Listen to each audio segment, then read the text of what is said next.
Bienvenue sur ma chaîne. Perdu 3-1 contre le CF Monterrey lors du match retour des quarts de finale de la Ligue des Champions de la CONCACAF. L'Inter Miami et Lionel Messi ne se qualifient pas pour les demi-finales. Aucune exploitation n'a eu lieu après avoir perdu 2-1 au match aller à Fort Lauderdale. En Floride, l'Inter Miami renverse la situation pour vaincre le CF Monterrey et accéder aux demi-finales de la Ligue des Champions de la CONCACAF, Amérique du Nord, Amérique centrale, Caraïbes.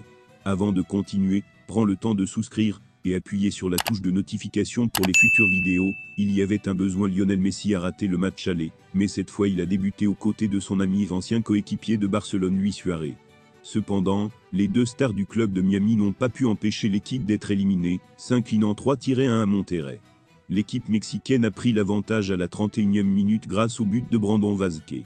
Germán Beltrán, 2-0, 58e, et Jesús Gallardo, 3-0, 64e, ont contribué au résultat, tandis que Diego Gomez, 3-1, 85e, a reçu les honneurs protégés de l'Inter Miami. L'aventure de Lionel Messi et de ses partenaires se termine en quart de finale. Monterrey affrontera le club Columbus Crew en demi-finale, les 23 et 30 avril. Lionel Messi est dans une situation difficile à l'Inter Miami aux États-Unis. L'Argentin vient de subir un nouveau revers. Lionel Messi et l'Inter Miami traversent une période difficile aux États-Unis. Messi vient de subir une nouvelle humiliation après avoir eu un désaccord avec l'entraîneur du CF Monterrey, Fernando Ortiz, après sa défaite lors du match aller des quarts de finale de la Coupe des Champions de la CONCACAF, 1-2. Coupe des Champions de la CONCACAF, adieu à Lionel Messi et à l'Inter Miami. Lionel Messi, qui jouait ce match retour, était absent du match aller et n'a rien pu faire pour sauver son équipe du Mexicain du CF Monterrey perdu 3-1 face à l'Inter Miami. Il n'a aidé que le seul but de l'Inter Miami lors de la défaite d'hier soir, du mercredi 10 avril 2024 au jeudi 11 avril 2024. Au stade BBVA de Guadeloupe, le CF Monterrey n'a pas eu de problème majeur, jusqu'à la victoire contre l'équipe de Floride. Brandon Vazquez a inscrit son premier but, 31e, pour l'équipe locale, assurant ainsi l'avantage avant la pause. Après que l'Allemand Berthelame ait fait le brick, 58e, au retour des vestiaires, Jesús Gallardo, 64e, a anéanti les espoirs des Américains. Le seul but de l'Inter Miami est venu de Diego Gomez, 85e, qui a reçu la passe. Lionel Messi, Luis Suarez, Sergio Busquets et Jordi Alba ont raté le match retour des quarts de finale de la Coupe des Champions de la CONCACAF. Les choses ont empiré encore pour l'équipe à l'extérieur, lorsqu'elle a perdu Alba, qui a été expulsé avec un carton rouge. L'ancien milieu du FC Barcelone a écopé de 2 cartons jaunes en 4 minutes, 74e et 78e. Messi et ses coéquipiers vont désormais se concentrer sur la Major League Soccer, MLS, et la Coupe de la Ligue, qui débutera en juillet prochain.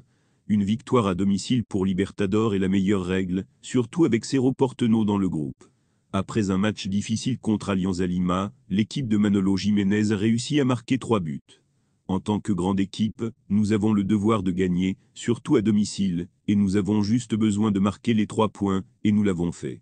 Nous avons été très bons dans ce match, et nous savions que nous étions sur le point de marquer. Pour moi, nous avons été très bons, nous avons fait beaucoup d'efforts, et je remercie Dieu d'avoir gagné, a déclaré le milieu de terrain. L'entraîneur de Cerro Porteño, l'Espagnol Manolo Jiménez, a réfléchi sur la victoire de son équipe contre l'Alianza Lima lors d'un match important de la Copa Libertadores. Le stratège n'a pas fait de détour majeur, et a permis à ses hommes de bien performer face à l'équipe péruvienne. Je pense que l'équipe est là où elle devrait être, classement du groupe A, et je pense que nous pouvons rivaliser avec les plus grandes équipes, car Alianza est une grande équipe. Nous avons gagné équitablement, et avons mérité cette victoire, a-t-il admis en conférence de presse. Jiménez n'est pas entré dans les détails du tir de son équipe, mais a plutôt souligné l'attitude et la patience de son équipe dans les moments chauds. Bien sûr, les équipes laissent tout derrière elles, les échecs et les succès, mais elles laissent toujours tout derrière elles. Avec un peu de patience, j'ai finalement trouvé le prix, mais cela aurait pu être un peu plus rapide, c'est l'attitude que nous devrions adopter. Merci d'avoir regardé cette vidéo, et je vous prie de laisser vos commentaires.